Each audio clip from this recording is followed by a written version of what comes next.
Example number 6, check whether 301 is a term of the list of numbers।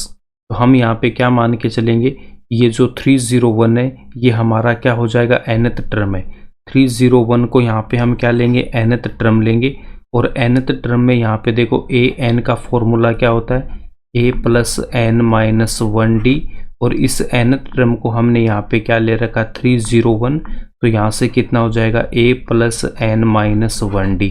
तो इस फॉर्मूले में हमें क्या चाहिए, n की वैल्यू हमसे फाइंड आउट करना है। n तो हमें यहाँ पे फाइंड आउट करना है। उसके बाद आपको क्या चाहिए, एक तो हमें d की वैल्यू चाहिए एंड हमें a की वैल्यू चाहिए। a एंड d की वैल्यू फाइंड आउट करने के लिए हमें यहाँ पे ap गिवन है। तो अब हम यहाँ से क्या करेंगे, a की वैल्यू फाइंड आउट करेंगे एंड d की वैल्यू फाइंड आउट करेंगे। किसी भी प्रॉब्लम को स्टार्ट करने से पहले आपको क्या करना है, इसको देखना कि हमारे पास में कौन कौन सी वैल्यू नोन है और कौन सी अननोन, हमें क्या वैल्यू फाइंड आउट करना है और उसके लिए हमें क्या इन्फॉर्मेशन गिवन है, a1 a2 a3 a4। तो यहाँ से जो फर्स्ट टर्म है वो क्या हो जाएगा आपके पास में, first term equals to a1 equals to a equals to 5। तो यहाँ पे जो प्रथम पद है वो क्या हो जाएगा आपके पास, 5 हो जाएगा। उसके बाद हमें d की वैल्यू फाइंड आउट करनी है। तो d को हम क्या बोलते हैं, कॉमन डिफरेंस। d क्या होता है हमारे पास, कॉमन डिफरेंस, या फिर हम इसको बोलते हैं सार्वअंतर। तो यहाँ से अगर मैं d की वैल्यू फाइंड आउट करूँगा तो a2 माइनस a1, तो a2 माइनस a1 कितना आएगा, 11 माइनस 5 इक्वल्स टू 6। या फिर हम इसकी वैल्यू फाइंड आउट कर सकते हैं, a3 minus a2 equals to 17 minus 11 equals to 6 and a4 minus a3 equals to 23 minus 17 equals to 6। इसका मतलब यहाँ पे ये जो कॉमन डिफरेंस है वो हमारा सेम आ रहा है। जब कॉमन डिफरेंस अगर सेम होता है तो ये जो लिस्ट होती है वो क्या होती है, हमारी AP में होती है। ये लिस्ट AP में है। तो अब हम इसमें यहाँ से an की वैल्यू फाइंड आउट करके इस फॉर्मूले से यहाँ पे हम n की वैल्यू फाइंड आउट कर लेंगे। कॉमन डिफरेंस सेम है तो हम यहाँ पे लिखेंगे common difference d equals to 6 is the same, सार्वअंतर समान है। Therefore given list of numbers are in AP, दी हुई संख्याओं की सूची एक AP में है। अब इसके बाद हमने यहाँ पे क्या ले रखा है, let nth term equals to, nth term equals to an equals to हमारे पास कितना यहाँ पे 301। तो यहाँ से हम इसकी वैल्यू क्या लिखेंगे, देखो an इक्वल्स टू 301। an का फॉर्मूला क्या होता है, a plus n minus 1d equals to 301। यहाँ पे a की वैल्यू पुट करेंगे तो a इक्वल्स टू कितना हमारे पास, a इक्वल्स टू है 5 एंड d की वैल्यू कितनी है, 6 है। a की वैल्यू 5 एंड d की वैल्यू 6 इसमें पुट करेंगे तो a की value 5 plus n minus 1 into d की value 6 equals to 301। Next step में 5 को मैं इस तरफ लेके आऊँगा तो माइनस का 5 और यहाँ पे n minus 1 into 6। Next step में देखो 301 में से 5 को माइनस करेंगे तो यहाँ पे कितना आ जाएगा आपके पास 296 और यहाँ पे n माइनस 1 इंटू में 6। नेक्स्ट स्टेप में यहाँ पे ये जो 6 है वो इस तरफ आएगा तो इसके डिनोमिनेटर में आएगा, यहाँ पे n माइनस 1 रह जाएगा। 2 से कैंसिल आउट करूँगा तो यहाँ पे 3 और यहाँ पे कितना 148। तो नेक्स्ट स्टेप में कितना आ जाएगा, n minus 1 equals to 148 upon 3। और नेक्स्ट स्टेप में इस माइनस 1 को इस तरफ लेके आऊँगा तो यहाँ पे कितना होगा प्लस का 1 और यहाँ पे इसका एलसीएम लेंगे तो यहाँ पे 3 तो 148 प्लस और 1 के डिनोमिनेटर में 1, यहाँ से कितना आएगा 3 और नेक्स्ट स्टेप में कितना आ जाएगा 151 अपॉन 3। तो n की वैल्यू कितनी आ रही है आपके पास 151 अपॉन 3। इसका मतलब यहाँ पे देखो n आपके पास में क्या होता है an equals to a plus n minus 1d और यहाँ पे ये जो n होता है वो n क्या होता है नंबर ऑफ टर्म्स, n होता है आपके पास में नंबर ऑफ टर्म्स, ठीक है।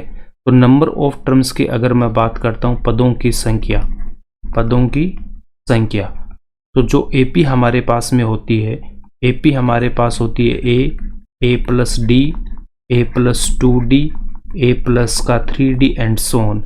तो यहाँ पे हम क्या लिखते हैं a1 a2 a3 a4 and so on, यहाँ पे क्या लिखते हैं an लिखते हैं। तो ये जो a1 है वो क्या हो जाएगा आपका फर्स्ट टर्म A2 क्या होगा सेकेंड टर्म, A3 होगा हमारे पास थर्ड टर्म, ऐसे फोर्थ टर्म और ये n टर्म। तो यहाँ पे ये जो n होता है वो n आपके पास में क्या होता है, ये होता है नेचुरल नंबर्स। तो n की वैल्यू क्या आ सकती है यहाँ पे, देखो फर्स्ट टर्म है तो n की वैल्यू यहाँ पे कितनी होगी 1, ये जो सेकेंड टर्म है तो n की वैल्यू यहाँ से कितनी हो सकती है 2, थर्ड टर्म है तो यहाँ पे 3, फोर्थ है तो 4, ऐसे ये कहाँ तक जाएगी n तक जाएगी। तो ये सब क्या होते हैं मेरे पास, इन्हीं को हम बोलते हैं नेचुरल नंबर्स। ये क्या होते हैं आपके पास नेचुरल नंबर्स, प्राकृत संख्याएं, प्राकृतिक संख्याएं या ऐसे ही कुछ लिखते हैं इसको, ठीक है। उसके बाद इन्हीं को हम क्या बोलते हैं पॉजिटिव इंटीजर, इन्हीं को हम क्या बोलते हैं पॉजिटिव इंटीजर्स, पॉजिटिव इंटीजर्स धनात्मक पूर्णांक, धनात्मक पूर्णांक। अब ये पॉजिटिव इंटीजर्स क्या होते हैं, यहाँ पे देखो अगर मैं इंटीजर्स की बात करता हूँ तो इंटीजर्स आपके पास में क्या होते हैं 0 1 2 3 कहाँ तक, इन्फिनिटी तक, और -1 -2 -3, यहाँ भी कहाँ तक -इन्फिनिटी तक। पॉजिटिव इंटीजर क्या होगा, इस सेट ऑफ इंटीजर में से पॉजिटिव वाली वैल्यू, तो पॉजिटिव वैल्यू कहाँ से स्टार्ट हो रही है मेरे पास 1 2 3 सोन यहाँ से इन्फिनिटी तक, इनको हम क्या बोलते हैं पॉजिटिव इंटीजर बोलते हैं, ठीक है। और यहाँ पे ये -1 -2 -3 इनको हम बोलते हैं नेगेटिव इंटीजर। तो पॉजिटिव इंटीजर आपके पास में क्या हो जाएंगे 1 2 3 4 5 एंड सो ऑन। तो आपके पास में जो पॉजिटिव इंटीजर और जो नेचुरल नंबर्स है वो दोनों सेम होते हैं। तो यहाँ पे n क्या होना चाहिए था, नेचुरल नंबर होना चाहिए था। तो बट यहाँ पे n की वैल्यू क्या आ रही है, फ्रैक्शन में आ रही है। इसका मतलब आपके पास में कोई भी जो टर्म होगा वो फ्रैक्शन में नहीं हो सकता है। देखो या तो फर्स्ट टर्म होगा, सेकंड होगा, थर्ड होगा, फोर्थ होगा, या 10th होगा, या 35th होगा, ऐसा कुछ भी टर्म होगा, बट वो फ्रैक्शन में वैल्यू नहीं आएगी। यहाँ पे हम बोल सकते हैं ये जो n है वो n बिलोंग करेगा हमारे किससे, नेचुरल नंबर से। और यहाँ पे n की वैल्यू 1 2 3 सोन कहाँ तक, इन्फिनिटी तक। n इक्वल्स टू 151/3 आया था, इसको हम लिखेंगे n does not belongs to natural numbers, ये नेचुरल नंबर में से नहीं है।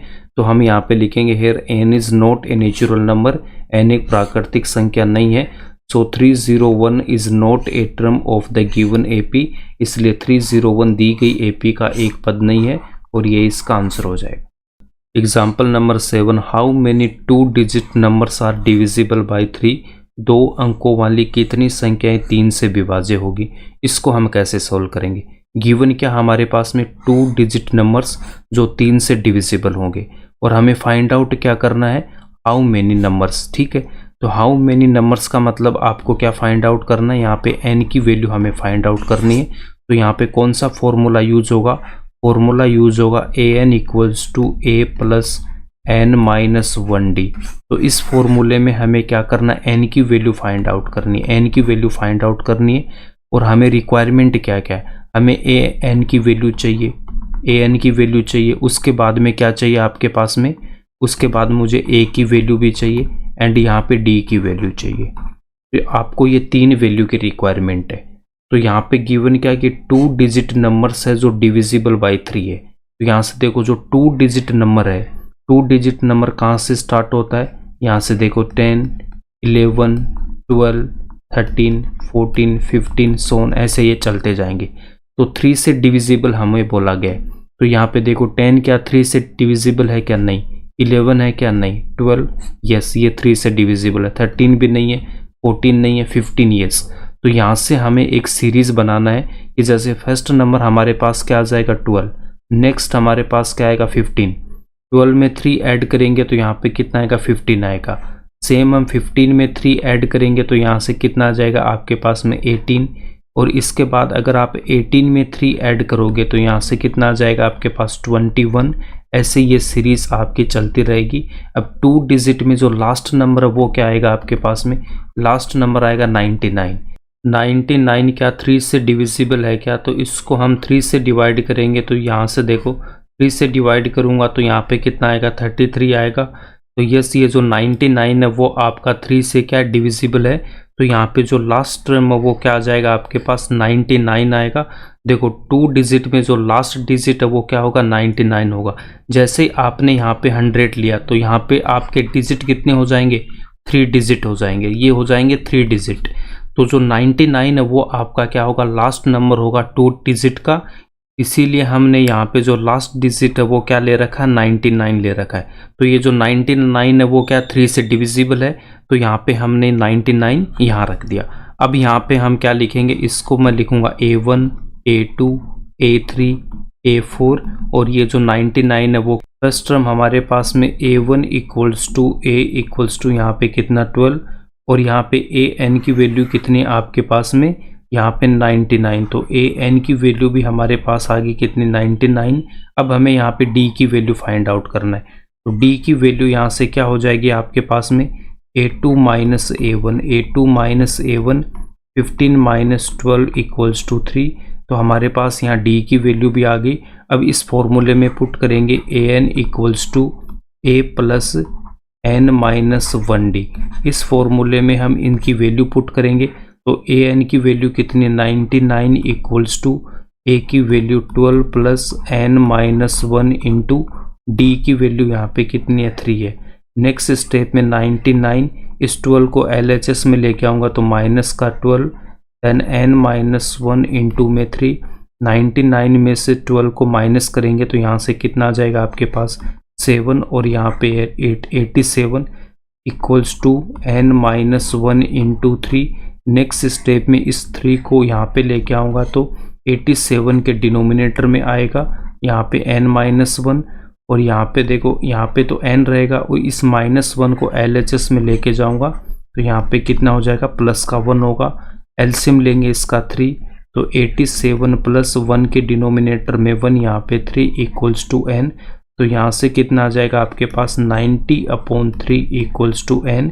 इसको 3 से कैंसिल आउट करूँगा तो यहाँ पे कितना आएगा 30, तो N की वैल्यू आपके पास कितनी आ जाएगी 30 आ जाएगी। इसका मतलब 30 ऐसे नंबर है मेरे पास में जो क्या हो जाएंगे आपके पास 3 से डिविजिबल होंगे। 12 से 99 के बीच में 30 नंबर ऐसे आएंगे आपके पास में जो क्या होंगे आपके 3 से डिविजिबल होंगे। N इक्वल्स टू 30 आ गया, तो यहाँ पे हम लिखेंगे 32 digit numbers are divisible by 3, 2 अंकों वाली 30 संख्याएं 3 से विभाज्य होगी, ये इसका आंसर हो जाएगा।